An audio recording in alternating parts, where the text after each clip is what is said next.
Good afternoon. So we're going to talk about staffing responsibilities in healthcare.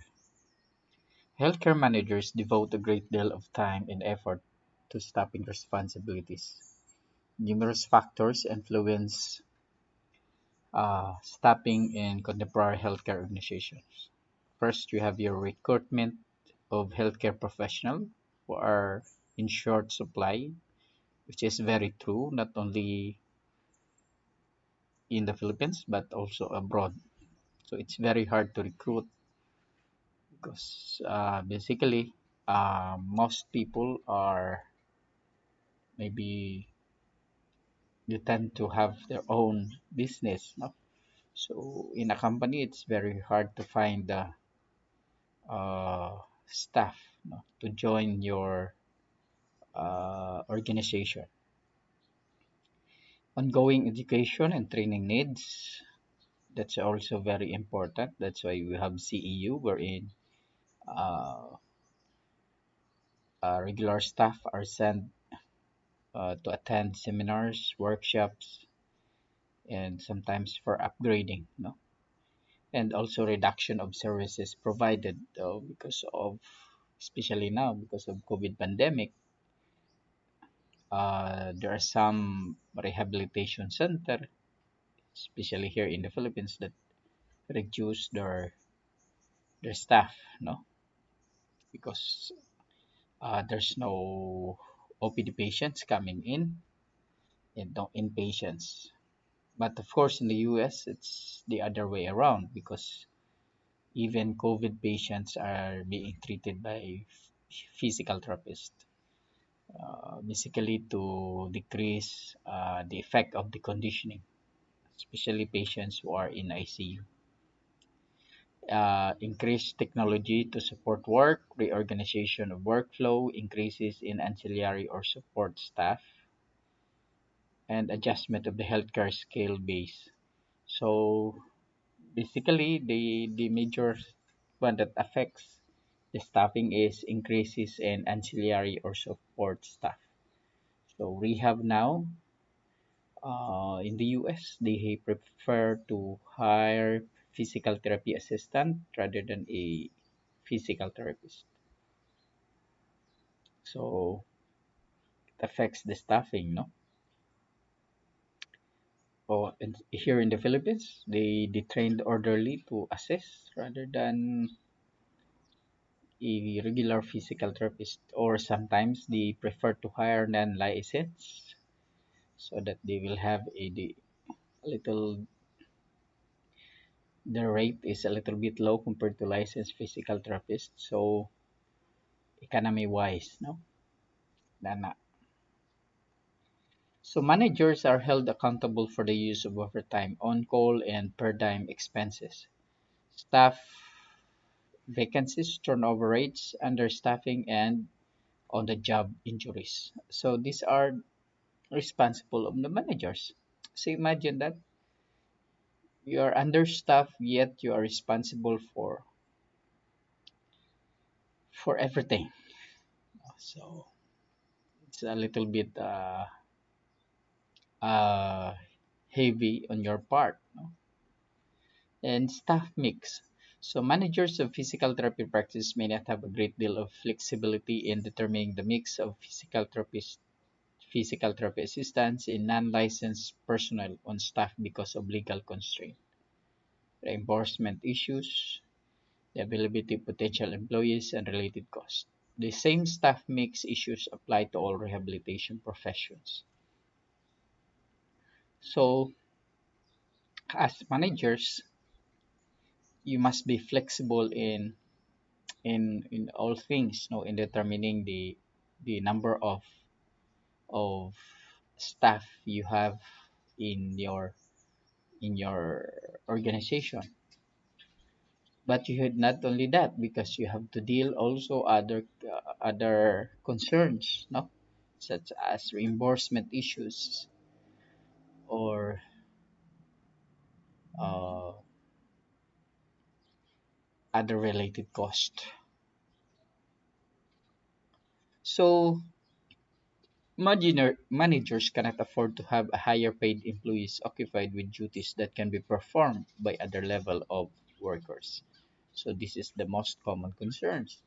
So that's why instead of hiring more people, they tried to reduce the number of people, then make it a multitask uh, rehab. So if one person can do two jobs, then that's good because again you have less people, less benefits that should be paid, and less expenses, you know, and also less people to manage. So managers determine what combination of clinical staff can do most of the least cost. So this is the basic mindset of a manager in a physical therapy rehabilitation center. Where can you maximize your people with a very minimum uh, less cost, or shall I say not it's a redundant minimum cost, no? So what tasks are currently performed by each level of worker? So these are the basic question that need to be answered. No, what tasks are performed by each type of worker within the level of work? What tasks can each level of worker legally perform? And what tasks can be eliminated? So once you can streamline this or answer this question and streamline it to your staff, then that's a very good sign of being a manager because you have now delineated all the works, all the unnecessary works that needs to be eliminated, and also all the works that can be performed by a person. So it is clear now to the staff what are their job. Who is the least expensive worker who can perform its tasks safely, legally, and effectively? What tasks are more easily completed personally by physical therapist or other professional than they would be someone who requires the time and attention of the physical therapist for direct and supervision when it's work time and productive. Any shift in duties and responsibilities resulting from this analysis must be confirmed by the people who actually do the work. So, but before you assign the work or reaffirm the work or the job of each of your staff, don't assume. No, you must inform them again of the work before implementing it. Also, before nimo siya i-assume nga agi trabaho ni nila, imo sa ginang i-confirm para sa ilaha. So imo silang ipatawag, i-remind ug kung naay naduga nga trabaho, i-inform nimo. No, dili kay i-assume lang nimo nga nagsilang trabaho ani kay unya mahulog na siya nga walay ah walay maghimo ana nga trabaho. So may resulta masubo ka in which wala man ani mo gi-inform sa ila. So dapat imo silang gipabalo. Kay mahulog ana ikaw na imo trabaho ana kung wala imo sila gi-inform. So another staff mix that you need to consider is the ratio of full-time employees to all other type of workers who are not full-time. So imo na siyang i-assess pod, no? Kinsay permanent ug part-time ug kinsay contingent ug kinsay seasonal. Ay mga ana nga klase sa assessment. Let's take for example, pila ka buok imong regular workers? Tulo. Imong part-time pila? Tulo pod, unom. Ina kay contingent or mo kana sila mga substitute or naa po kay seasonal lang. Well, let's take for example, kung naay mga stroke patient daghan mo hire kag dugang og additional staff or maybe assistant, no? PT assistant or PT aide. So, yun mo na siyang i-determine, no? And then, also the number of patients you have. So, employment arrangement involve persons employed as independent contractors who work per dime at will, on-call workers, temporary health agency workers, and workers provided by contract agencies. So, contingent workers may be long-term substitute for staff or extended leave or vacation, or for positions that remain unfilled for extended periods. So, these are the things that you need to be considered also in staffing. Another one is your wage-based employees, salary-based employees, and fee-based employees. So, wage-based is this is a monthly. These are regular employees. Ang salary-based, this is only inadlaw kung sa ato pa diri, no? Kanang ingon sila nga inadlawan tan lang ka. So that is salary based per hour sila or per day. Kung dito ka sa GWAS, di per hour. No? Uh, then fee based is this is for maybe for patients, no? Pila ka buok pasyente iyang nakitan sa kadlaw. So kana. Then you have your job descriptions. No? So imo na po na siya i-classify, no? Yung job description. So importante kayong GD kay GD will put things in order in the rehab or in the organizations, because everyone will know now what are the rules to play in the organization. Without GD, then the organization will be in chaos because each will function according to their will. No, but with GD, then ma-align din siya. So job description must be general enough for broad category of workers but not so vague that they provide little guidance for specific duties of workers in a category. So the purpose of your job description is to establish qualification and other criteria to recruit the right person for the position, to classify a position into a pay scale by comparing it with all other job descriptions. So, number one, i-match nimo ang job sa qualifications. Let's take for example, kung rehab director, unsa may ang qualification? So, dapat doktor o PT. So, kung PT staff, then licensed physical therapist, no? So, pay scale, sa number 2 pay scale, pila may bayad sa director, pila may bayad sa regular staff, sa TP aid. So, yun na siyang kwanan, no? Naman na siya level, no? So, kung pareha na sa government dito sa Philippines na grading, no?